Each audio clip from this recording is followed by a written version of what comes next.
এই যে আমরা তিনজন এখানে আপাতত বেরিয়ে গেছি আর ভাই আর বোনের জন্য ওয়েট করছিলাম। তারা দুজন আসলেই এখান থেকে আমরা গাড়ি নিয়ে বেরিয়ে পড়ব। চলো আমরা এখন এখানে পৌঁছে গেছি স্কাইফল লঞ্চে আর এরা সব ছুটে ছুটে যাচ্ছে। আরে দাঁড়া, সব খেতে পারবি, কোনো ভিড় নেই, কিছু নেই।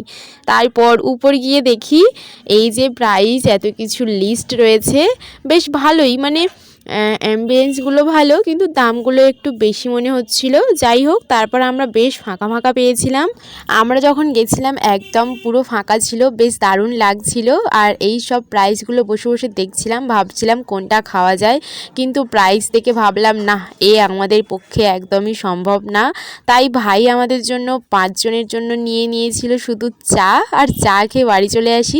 কিন্তু ভাই কি বলবো আর তোমাদেরকে, জানো চাটাও নিয়েছে 1 কাপ করে 35 টাকা। কি আশ্চর্য ব্যাপার। চলো আজ তাহলে ভিডিও এই পর্যন্ত রাখি, দেখা হচ্ছে পরের কোনো ভিডিওতে।